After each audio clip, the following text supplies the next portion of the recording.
Okay, well, while Liam gets set up, I'll introduce him. Pocher is a physics PhD candidate at the University of Maryland with prior work experience at Los Alamos National Laboratory, working in the weapons division. He is interested in many things: electromagnetics, nonlinear dynamics, statistical mechanics, and irreversible phenomena. He's currently working on electron beam manipulation, taking inspiration from Derbyshev's flat to round transformation.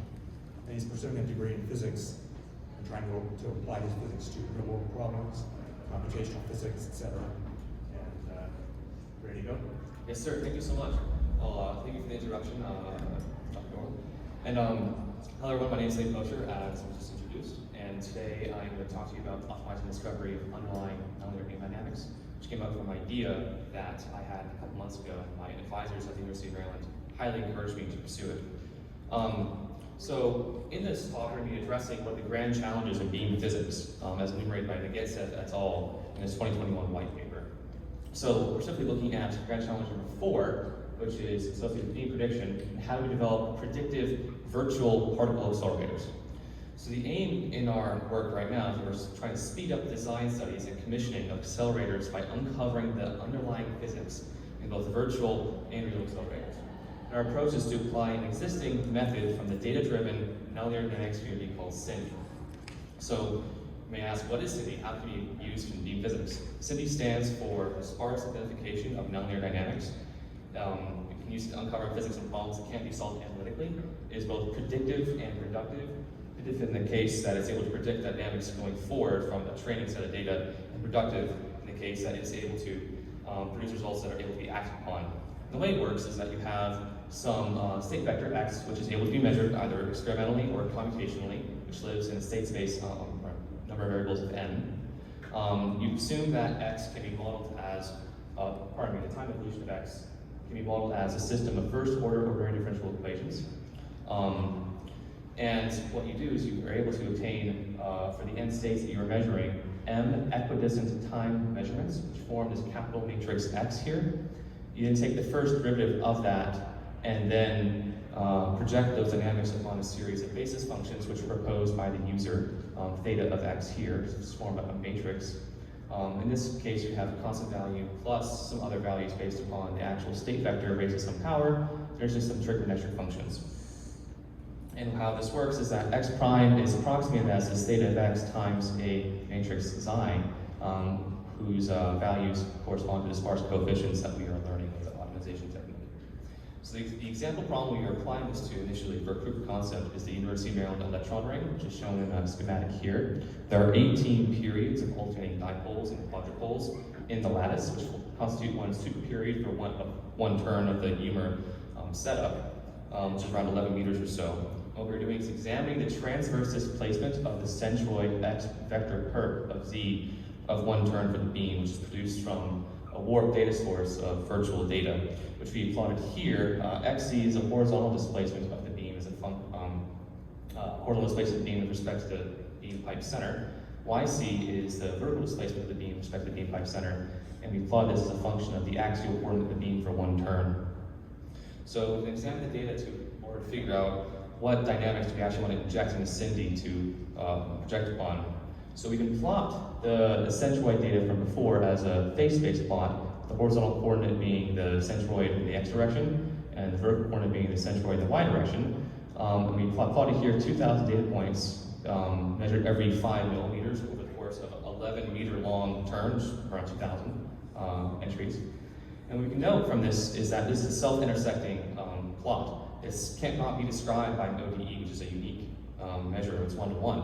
It's not the case here.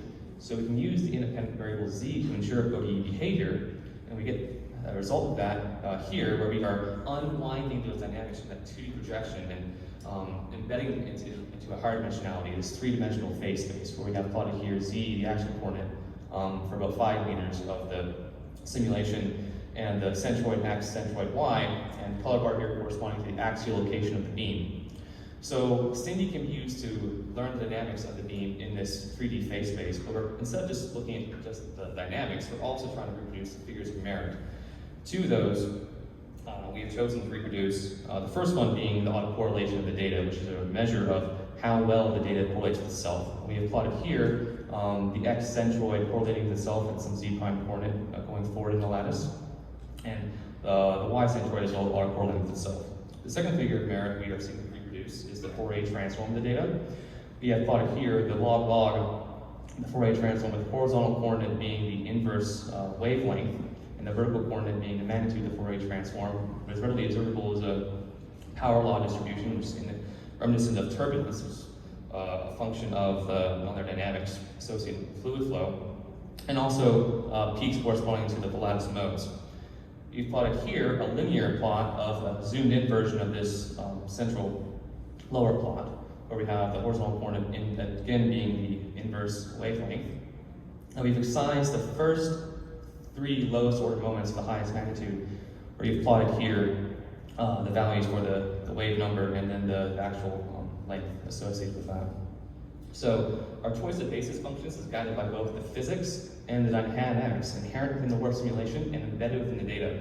Recall that our state vector x is a 3-dimensional creature. It has the z, the actual coordinate, the mean, the x centroid, the y centroid, and we are assuming via the paraxial approximation that x can be modeled as a system of first order differential equations, or ddz of x is equal to f of x. So with our analysis that we've just performed, we are assuming that f of x can be approximated as a simple harmonic oscillator, these cyan terms, some lattice elements, which correspond to these Fourier terms here, and then also a nonlinear interaction term, which is predicated upon the spectrogram of the data, where we note that the lowest order moments, which are the Fourier terms here, have amplitudes which themselves are periodic.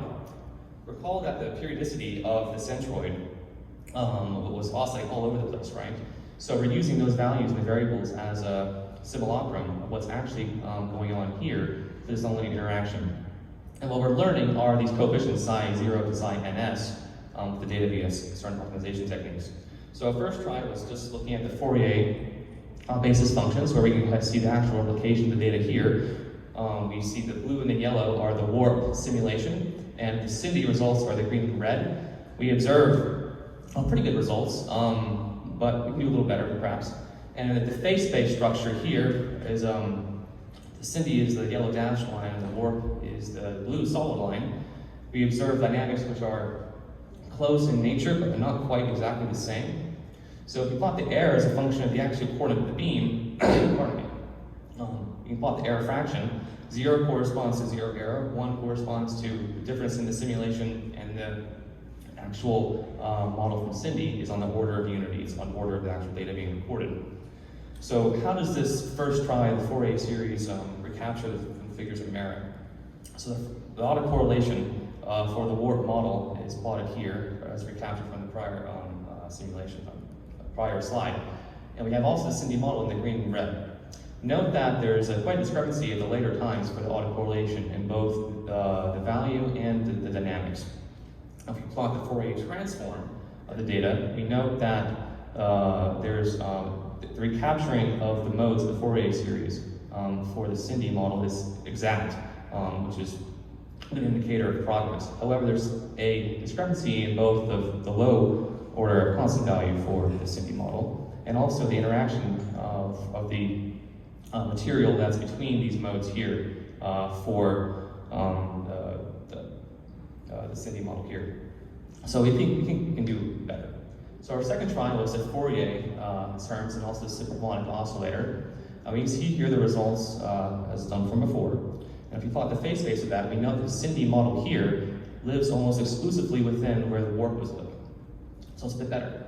If you plot the error fraction, we know that the error here is half what it was before, and most of the time it lives beneath 20% error. If you look at the autocorrelation, first figure of merit we reproduced, we note that the SINDy model is able to recapture the autocorrelation of the signal quite well. And if you look at the Fourier transform, we also note that there's higher fidelity associated with the low order modes in the Fourier transform, and also the low order, the first order Fourier node as well. But we think we can do even better. So if we use our third try, which is using the entire basis set of functions, we note that there's excellent agreement in both this plot here and the phase space plot, where we know the SINDy model is almost exactly on top of the warp simulation for the entire term we are training on. We plot the fraction of the error, we know that most of the error lives within 10% for most of the axes for this term. And the maximum value of the error is less than 20%. So autocorrelation, as before, is able to recapture it almost exactly. But now, with the nonlinear terms interacting with each other, we note that the behavior in between the modes is almost able to be recaptured exactly for the SINDy model. And we have, so far, the highest fidelity dynamics going on here. So here's a movie showcasing the same plot as before, but superimposed upon it the SINDy model in black, where we have the dynamics of SINDy tracking almost exactly the warp dynamics associated with this lattice. So how does this compare to other techniques to recapture the data? So what's plotted here is our third try with SINDy, as before. And what we can do is use SINDy to predict the dynamics of the error going forward. And we note that for turn 1, this green line is an averaged value of the error fraction from 2 slides previously. If we go forward and try to predict in the future, we know that the error increases to much larger than the actual order unity, and that's due to the fact that the dynamics is overtraining on this training data set, and it's not quite capturing the full evolution for multiple turns. However, if we use a slightly different data set of functions, we know that the error here is a little higher, but the trade-off is that we're able to predict the dynamics for turns 2 and 3 much better. We're able to capture the climate of the dynamics more appropriately. So how does this compare to a machine learning technique which was performed in 2019 by Comcol et al., who was a collaborator at the University of Maryland? So what she was able to do was to use a reservoir computer, which is a technique with machine learning, and predict the dynamics of the centroid of the beam, XC and YC, for turns 2 and 3. And what you can see here, the dynamics are being captured quite well, and the error is growing linearly, if you were to plot a model about this. However, there's a lack of interpretability in this model, which is one of the issues associated with machine learning, whereas for the SINDy model, which is a promising candidate for going forward, we know that we can interpret the physics almost exactly, because the actual coefficients associated with the dynamics are interpretable. We are able to inject them exactly. So SINDy, we believe, is a promising approach, which is both predictive and productive, framework for beam dynamics with high fidelity. And we desire to apply SINDy. Thank you so much. We desire to apply SINDy in areas of interest to the broader community. And I'd also like to thank Dave Sutter for collaborative discussion, as well as the SINDy community for enabling this work. In addition to acknowledging the fact that this work was supported by the US DOE-HEP grants as listed here. And I'd like to leave you with a final plot of the warp and the SINDy plotted on top of each other, where SINDy is quite readily able to recapture the dynamics associated with the warp simulation. And so here are some of the references used in this work, and it was a pleasure to present here for a contributing talk at the NAPAC conference this year. Thank you.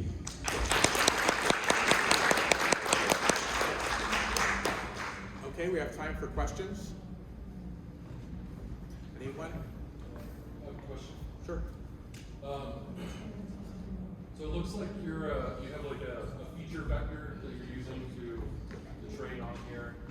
And I was curious how that feature vector compares to the machine learning model, and if you could possibly look at like the first layer of the machine learning model to like extract more features that might be relevant.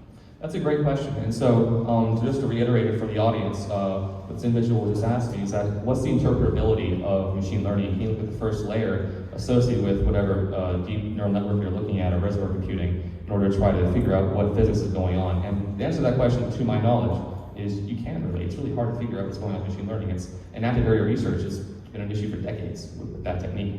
Whereas with SINDy, even though the predictive power of it for this proof of concept has not quite gotten the same value for the machine learning technique, we're able to interpret the results almost exactly because of the fact that we have this purple boxed equation and we're learning the coefficients associated with that purple box.